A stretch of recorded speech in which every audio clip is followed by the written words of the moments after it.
naman ang mga kaganapan ngayon sa loob ng Senado, mga katinig, dahil sa patuloy na pagsabog ng mga revelasyon ukol sa bilyon-bilyong flood control scam. Ngunit sa pagkakataong ito, hindi lang hidwaan sa pagitan ng mga mambabatas ang nyanig, kundi pati na ang mismong Malacanang matapos magpakawala ng mabibigat na pahayag si Senator Alan Peter Cayetano. Usap-usapan ngayon sa buong bansa ang kanyang tahasang pagbanggit sa palasyo sa gitna ng matinding agawan sa liderato ng Senado at sa paghawak ng mga kontrobersyal na testigo. Sa video na ito, hihimayin natin kung bakit umabot sa puntong idinamay na ni Cayetano ang Malacanang at kung ano ang epekto nito sa nagpapatuloy na investigasyon sa flood control projects. Matatanda ang lalong naging magulo ang sitwasyon matapos magkaroon ng reorganization sa Senado kung saan iniluklok ng kabilang paksyon si Acting Senate President Sherwin Gatchalian at si Senator Erwin Tulfo bilang bagong chairman ng Blue Ribbon Committee. Ngunit hindi ito kinilala ng grupo ni Cayetano, kaya naman itinuloy pa rin nila ang kanilang sariling pagdinig kasama ang 18 testigo o ang mga tinaguriang bagmen na naglantad ng mga mail maletang pera. Sa gitna ng banggayan kung aling liderato ba talaga ang legal, pumasok ang opisyal na pahayag ng Malacanang sa pamamagitan ng Palace Press Officer na nagsasabing ang ehekutibong departamento ay ang bagong liderato lamang ni Gatchalian ang kikilalanin. Ang mabilis na pagkampi na ito ng palasyo ang naging nitsa para mag-react ng matindi si Senator Alan Peter Cayetano sa harap ng media. Sa kanyang mga pahayag, binuweltahan ni Cayetano ang naging desisyon ng Malacanang at ipinahiwatig na tila may politikal na manyobra at panghihimasok sa independensya ng Senado bilang isang hiwalay na sangay ng pamahalaan. Binigyang diin niya na hindi dapat nakikialam ang palasyo sa panloob na usapin at alituntunin ng mga mambabatas, lalo pat ang mismong pinag-uusapan sa kanilang pagdinig ay ang bilyon-bilyong pondo ng flood control na ehekutibo rin ang nagpapatupad. Para sa paksyon ni Cayetano, ang maagang pagkilala ng Malacanang sa kabilang grupo ay tila paraan upang mapatahimik o mabinbi ng mga sumasabog na testimonya ng mga saksi na nagdadawit sa ilang malalaking pangalan sa gobyerno. Ang pagbanggit na ito sa Malacanang ay lalong nagpadilim sa labanan dahil hindi na lamang ito simpleng away ng mga senador kundi isang ganap na banggayan sa pagitan ng magkakahiwalay na sangay ng pamahalaan. Ayon sa mga political analyst, ang pagbanat ni Cayetano ay nagpapakita ng kanyang matigas na paninindigan na hindi siya pasisiil kahit pa ang ehekutibong kapangyarihan na ang nagbigay ng pinal na hantungan sa liderato ng Senado.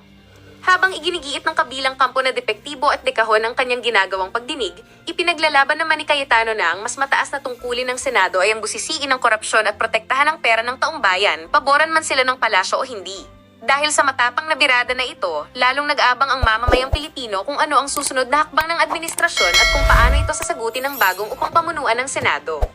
Habang nagpapatuloy ang tensyon, ang 14 na panibagong testigo na nakatakda pang lumabas ay nananatiling nakasubaybay kung saan mas ligtas at mas patas na dako sila pwedeng magsalita ng walang censorship. Asahang sa mga susunod na araw ay mas magiging eksplosibo pa ang mga tagpo sa Senado kapag nagumpisa na ang formal na tapatan ng magkabilang paksyon sa plenaryo. Ano ang pananaw ninyo sa matapang na pagbanggit na ito ni Senator Alan Peter Cayetano sa Malacanang? Sumasang-ayon ba kayo na dapat manatiling hiwalay at walang pakialaman ng palasyo sa usapin ng Senado? Ikomento ang inyong mga reaksyon sa ibaba at huwag kalimutang mag-subscribe para lagi kayong updated sa mga pinakamalalaking issue dito lang sa Tinig ng Bayan. Want a Senate that will cover up the truth. So, pinipilit ni Senator Erwin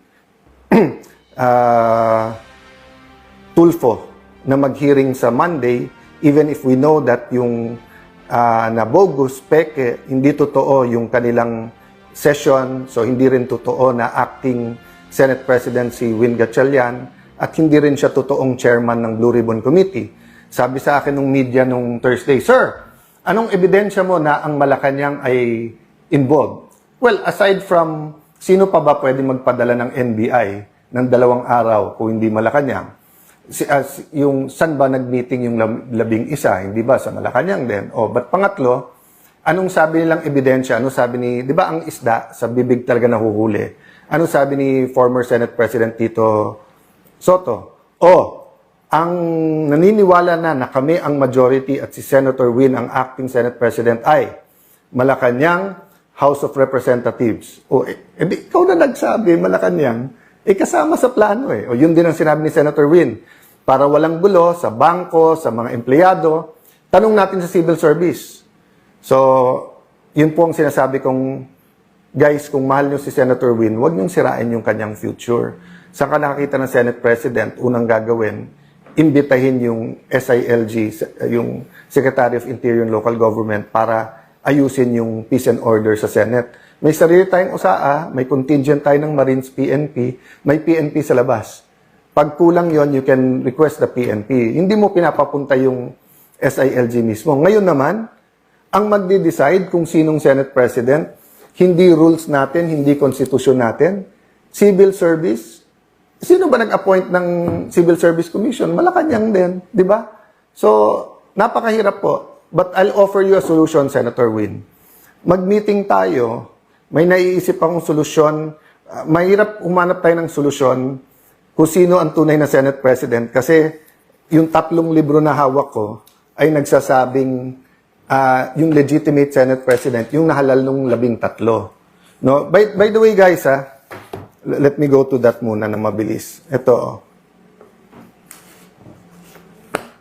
Sabi po sa Philippine Constitution, hindi lang to sa rules, sa Philippine Constitution, nakalagay po dito, the Senate shall elect its President and the House of Representatives its Speaker by a majority vote of all its members. Of all its members. Iba po yun sa sinasabi dito, a majority of each House shall constitute a quorum to do business, but a smaller number may adjourn from day to day. So yung a majority of each House and a majority of all its members, magkaiba yon. At sinasabi din dito po na, meron po kasi dito yung about each house being able to pass its own rules, no?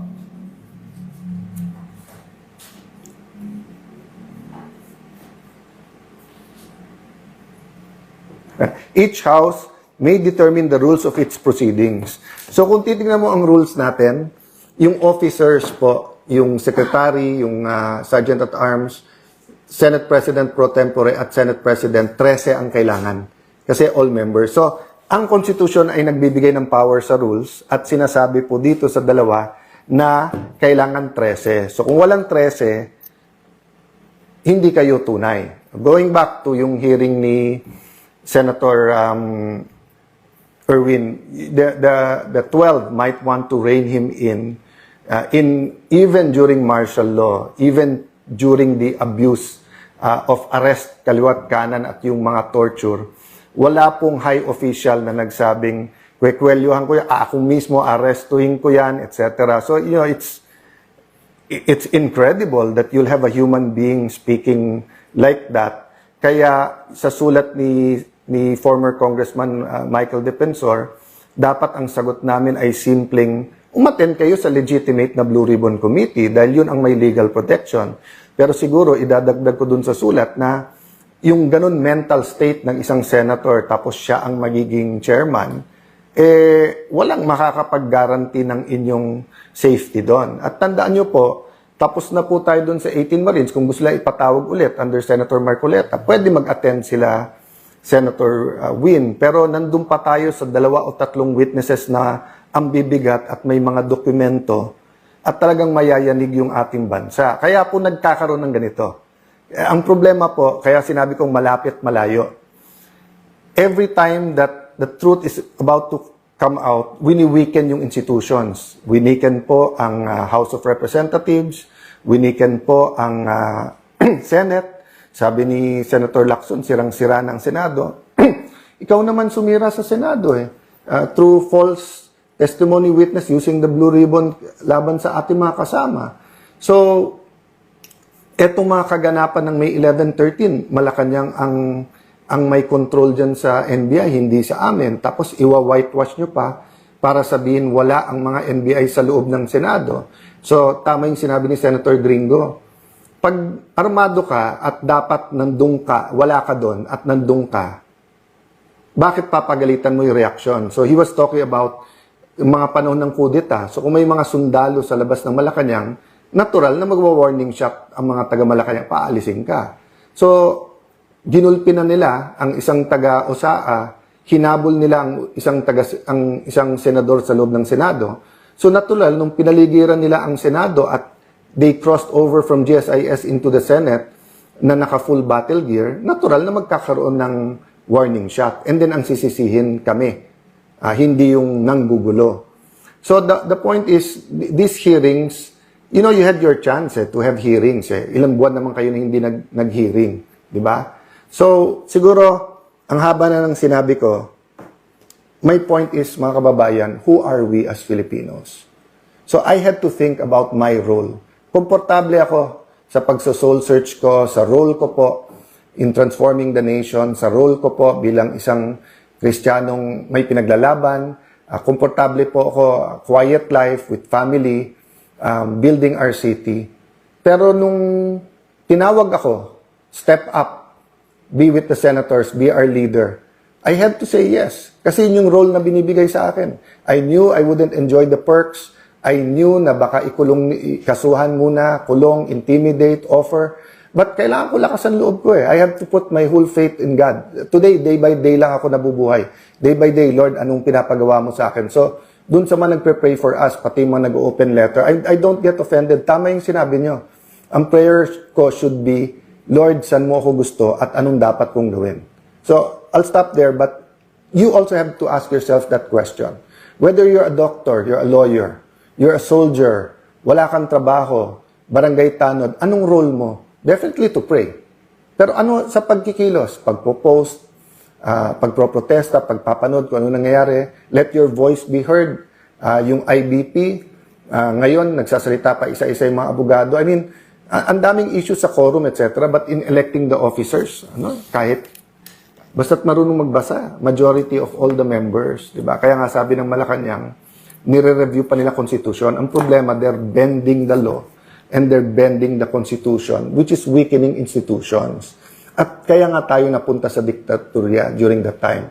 So in one sense, malapit na tayo because we keep trying to hide the truth. Okay, ulitin ko ha. In one sense, malapit na po tayo kasi ilang institusyon na ang binaboy natin eh. Nandun na tayo sa Senado eh. And then, lahat ginagawa, hindi lumabas yung totoo. In the other sense, malayo pa. Kasi wala pa namang official declaration, etc., etc. Pero nagsusumula na eh. Basta't ikaw ay kalaban, actually matagal na nagsimula yun, basta't ikaw kalaban ay kulong ka. Pero bailable yun eh. Ngayon yung non-bailable na ginagawa. At ang masama, dati, lumalaban yung institusyon. So nung pinadlock ang Senado, nagkaisa lahat ng senador, at least more or less, no, na huwag nyo ipadlock yung Senado. Ngayon kasi, kapwa-senador pa ang kumakampi sa Malacanang. Diba? That's why, hindi ko na sinasagot isa-isa eh. Kasi nga, team cover-up between team ilabas yung totoo.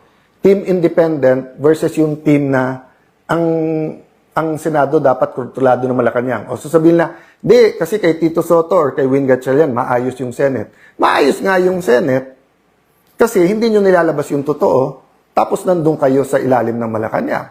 So, I continue to offer Malacanang a partnership, but check and balances tayo, no? So, weekend, Sunday time to think. So, wala namang problema, filean ako ng kaso. But for example, yung Tindig Pilipinas Kiko D, legacy ni President Cory Aquino is democracy. Legacy ni Senator Benigno Aquino is giving his life to fight for freedom and democracy. And then magpapagamit kayo sa Malacanang. Obstruction of justice.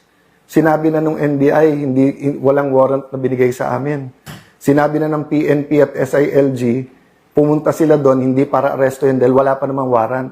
So, paano naging obstruction of justice at paano pinatakas si Bato kung wala namang warrant?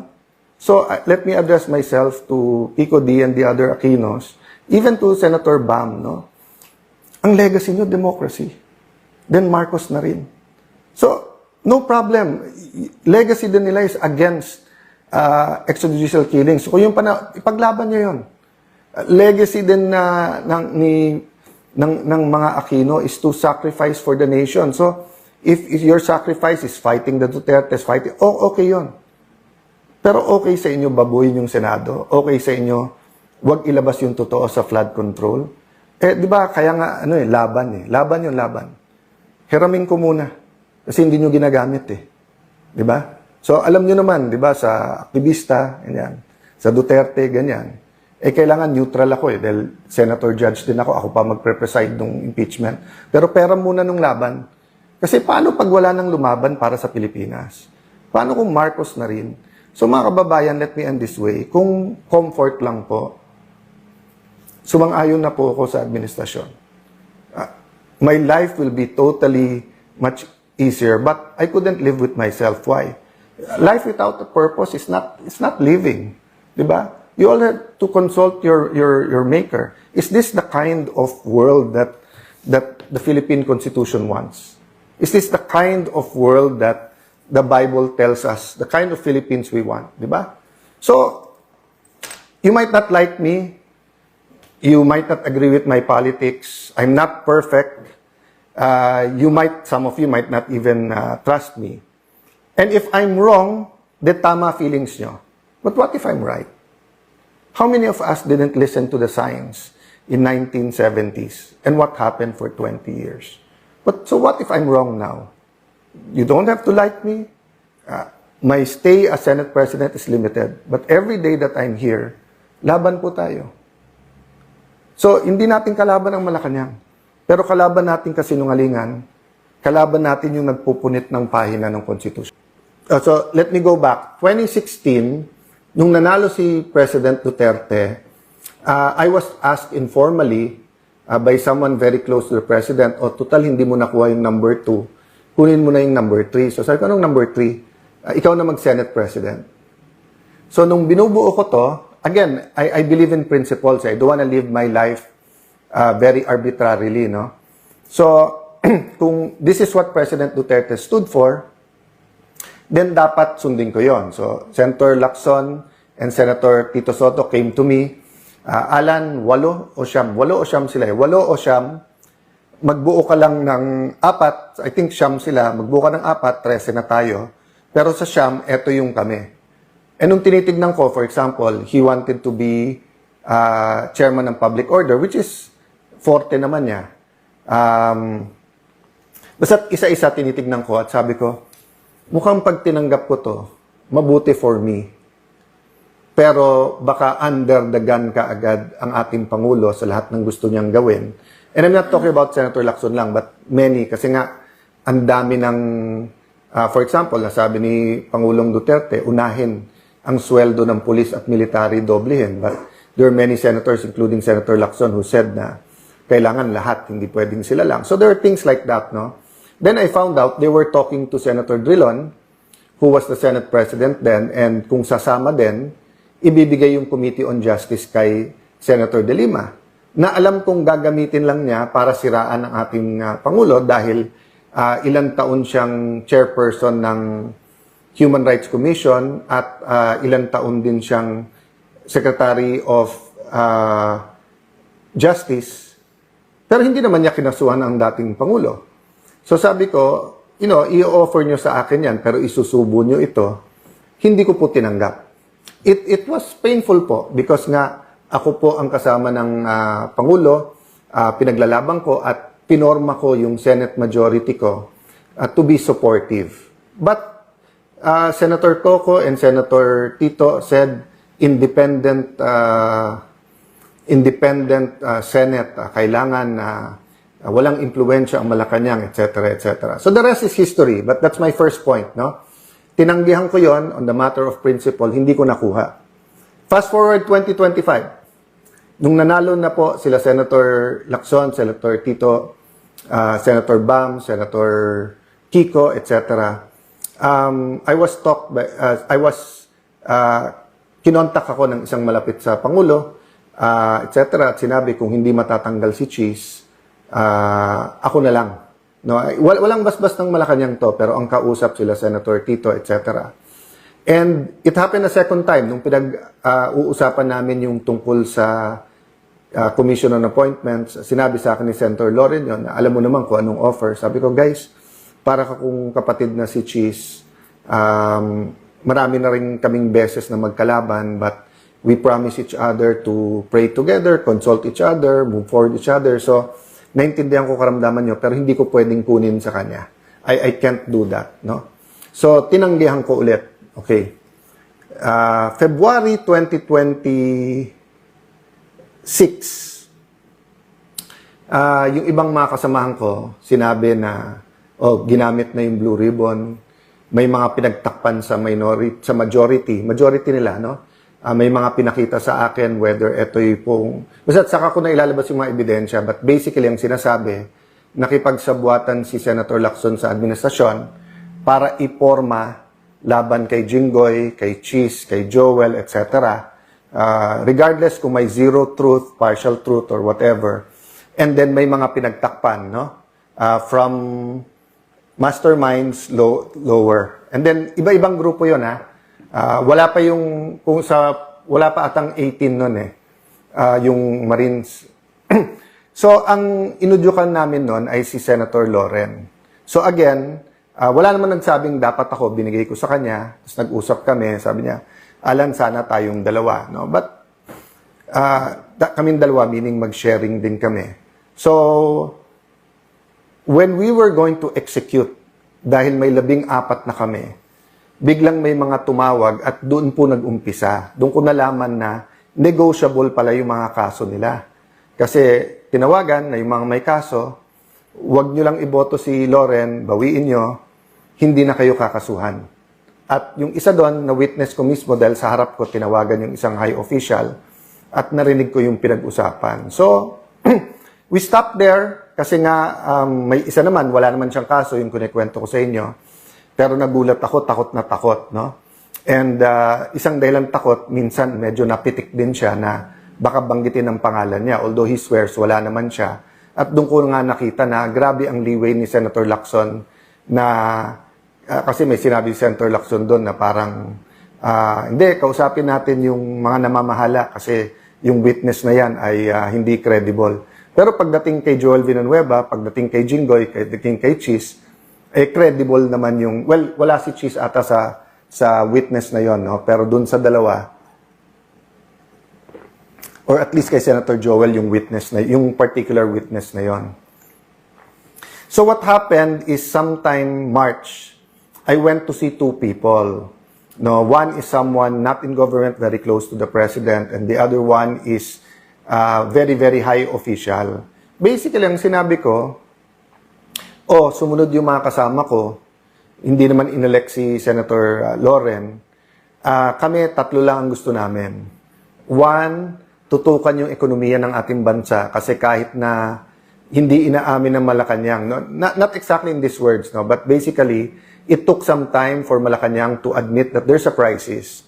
And they didn't create the crisis. The crisis came from the US, Iran, and Israel conflict. No? But it took in denial for the first 2 weeks ang Malacanang. Samantalang every other government in ASEAN, around the world, in Asia, were already pinoporma na nila yung mga contingency plans. Diba? That's why nga, nag-file ako, pero sinabi nila Senator Tito, SP, wag lagyan ng ilang days yung contingency plan ng Malacanang, and then afterwards yung Protect Committee, ako at mga staff ko nag-draft noon para nga may pressure sa Malacanang na to deal with the economic. Okay, pangalawa, sinasabi na importante impeachment, and sabi na hindi namin papangako boto namin kasi nga we have to do it sa ebidensya. So panay ang tanong sa amin, so you will allow na lumabas yung ebidensya? Sabi na, of course, that's part of our job. Hindi namin job ay i-convict o kaya i-acquit na mag-a-act kami as prosecutors or as defense lawyers. Ang trabaho namin mag-judge, no? And then, syempre may magtatanong sa Blue Ribbon. Sabi namin, wala kaming specific target except yung katotohanan. Meaning, there has to be a way that the Blue Ribbon will not be used as a tool laban lang sa kalaban ng mga administrasyon, then mapagtakpan yung totoo. Of course, at that time, hindi ko pa alam yung main allegations regarding certain Malacanang personalities and going all the way to the top. Of course, marami ng yung Cabral files, yung by March ba, I think nandun na yung Marines, and then also yung Bersamin files. Basta't marami yan, no? So, basically, ang message ko was, malabo namang makabuo kami, pero it's always possible. So, ang pinapaabot lang namin sa Malacanang ay hindi na po feasible yung Tito Soto, Risa Hontiveros, Kiko Pangilinan, Lacson, Group of 4, Gang of 4, na pagpapatakbo ng Senado because it wasn't productive anymore. Panay 2028 lang ang issue, tapos maraming pinagtatakpan, tapos hindi nakatutok sa pangangailangan ng tao. They didn't listen to me. So on May 11, we got the majority. Okay? Hindi namin alam na si Senator Soto mismo, si SP, nagpapasok ng mga NBI at mahigit na 20 ahente nakakalat na sa buong Senate. That's never happened before. They've always coordinated, stayed in one place, and then talked kung paano. Parang kay Senator Jinggoy, napakaayos. Actually, it would have been better kung pinayagan nila ako i-escort sa labas. But nakita nyo, maayos. So yung May 11, in hindsight makikita nyo na po mga kababayan na May 11, set up nila yon. May 13, sila naglagay ng full battle gear na mga NBI at mapapatunayan namin, Senate premises po yon. So, ang point ko po, sila yung nanggulo na nanggulo ng nanggulo, yung 11 kakampi ang Malacanang, kakampi po ang NBI, tapos pinapalabas, ako at kami ang magulo.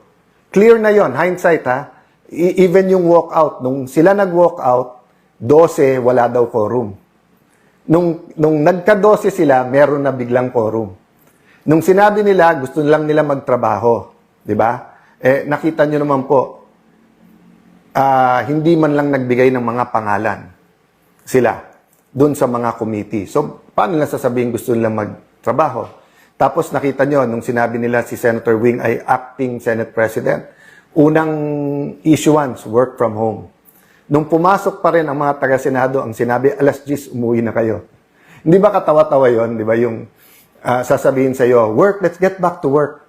Tapos yung unang i-issue is to work from home, then the next day, umuwi na kayo. 10 o'clock pa lang, pinapauwi na.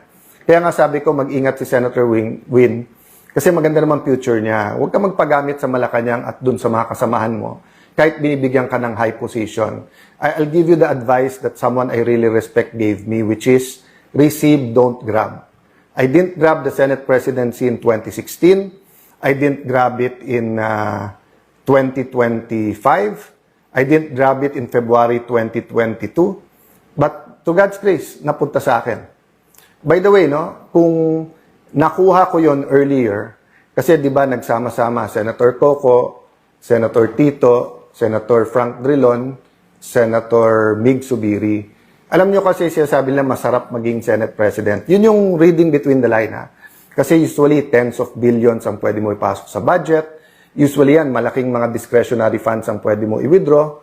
Then of course, number 3 ka. So sa lahat ng mga ahensya ng gobyerno, basically you're a VIP there.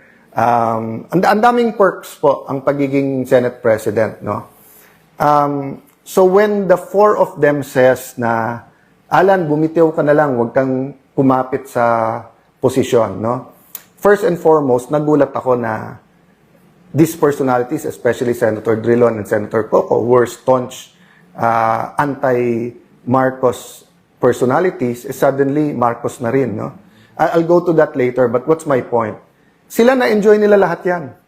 Ako, the day na tinanggap ko at sinabi ko sa mga kasamahan ko, I'm up to the challenge. Kasi nung sinabi sa akin ni Senator Loren, ikaw na, Alan, kumilos na tayo.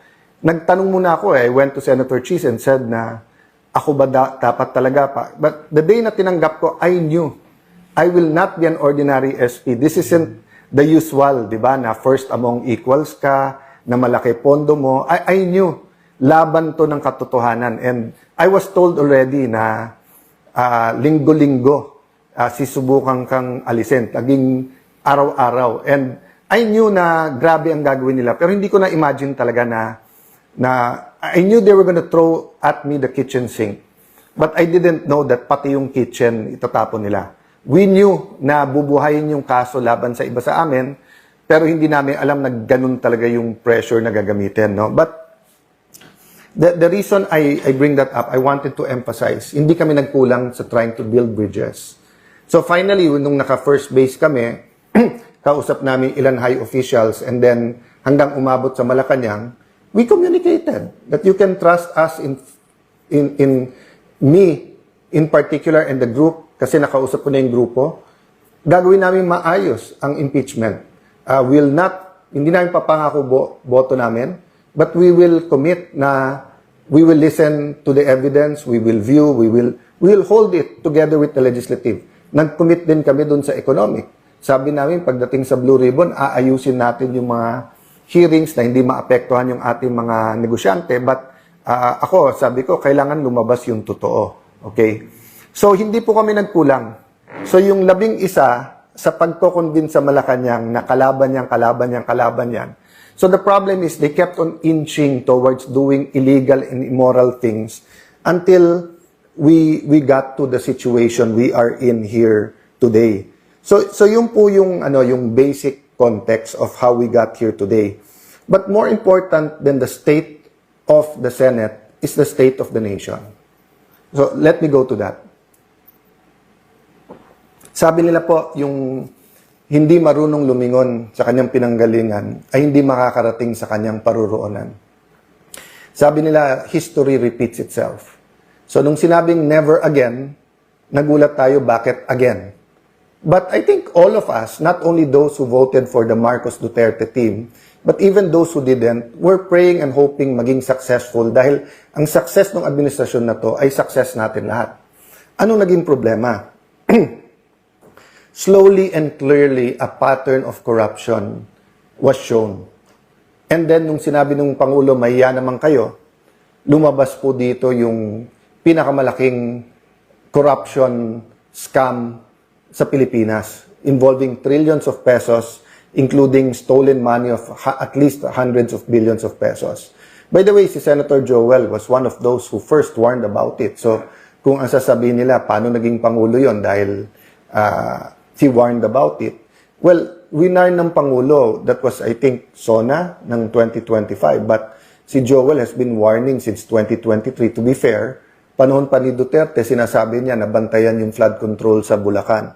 So, what is the state of the nation? Remember when President Marcos Sr. was elected, he was very, very popular. No?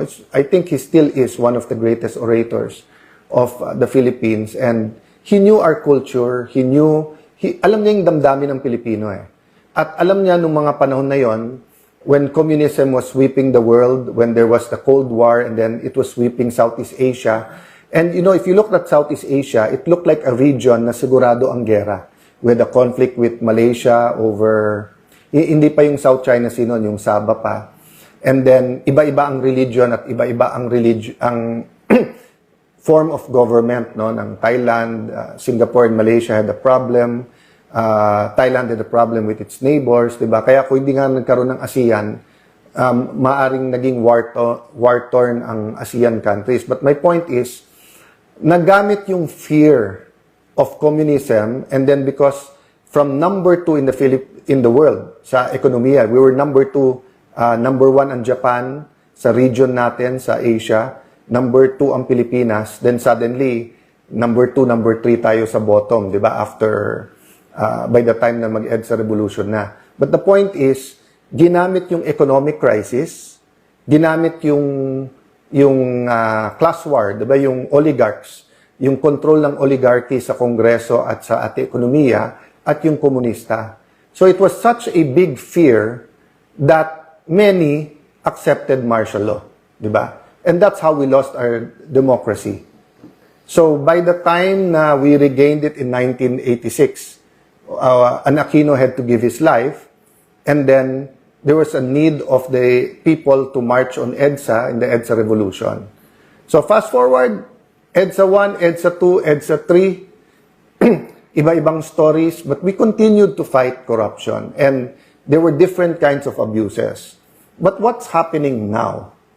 Basically, what's happening now is for the fear that magkaroon ulit ng Duterte administration, kampi na lang tayo lahat sa Malacanang. Diba? That's why sabi ko, meron tayong Marcos pa rin. These are the loyalists from the start. And of course, the Dutertes and Marcos ran together in 2022. But you've always had those who continue the legacy of President Cory Aquino and one of our country's heroes, Senator Benigno Aquino. Yung, whether you call them Dilaw, whether you call them, yung halo-halo, yung Laban, PDP Laban, all these political parties, Dilaw, tapos naging pink because nga nagkaroon ng mga issues during the Duterte time, no? Pero nagulat nga ako na gumising tayo isang araw, dalawa yung kampo. Kampo ng Duterte at yung Marcos pa rin na nagsama na yung Marcos na rin. And nagulat ako because even the extreme left, even some of the extreme right, yung mga fascista at saka yung ibang mga katulad ni Senator Lacson na more rightist ang ideology and then yung leftist ang ideology, yung dalawang paksyon nga nagkasundo eh. Mas mabuti yung mas extreme or yung affirmist kasi kahit papano nagkri-criticize din. But yung grupo nila Risa, Ontiveros, nila Ronald Llamas, talagang puring-puri na sa Marcos administration, no? So naging Marcos na rin. So nagulat din ako, people like Senator Drilon, people like Senator Coco. Because Senator Coco may tampo sa mga Duterte. So never mind na lumalabas Marcos na rin, ang importante to prevent another Duterte administration. And I don't blame those who think that extrajudicial killing is a essential part of any Duterte administration. I don't take that against you. Yan yung paniniwala nyo. Iba paniniwala namin, iba tingin namin sa drug war, iba tingin nyo. But my point is this. In the same way that oligarchs, communism, and the economic crisis was used to lose our democracy, malayo na malapit na yung panahon na we're losing our democracy because of an economic crisis which is here, because of fear of another Duterte administration, and then because of the flood control na sobrang daming tatamaan sa ating lipunan. So, the moment of truth is coming, and I use it literally, the moment of truth. Ang issue ngayon, katotohanan. Democracy is... At dyan nagtatapos ang usapan natin ngayon. Kung may gusto kang idagdag o reaksyon, i-comment mo lang sa baba. Boses mo'y mahalaga. Huwag kalimutang i-like, share, at subscribe para sama-sama nating palakasin ang tinig ng bayan. Hanggang sa susunod, tandaan, ang may alam, may laban! Awesome!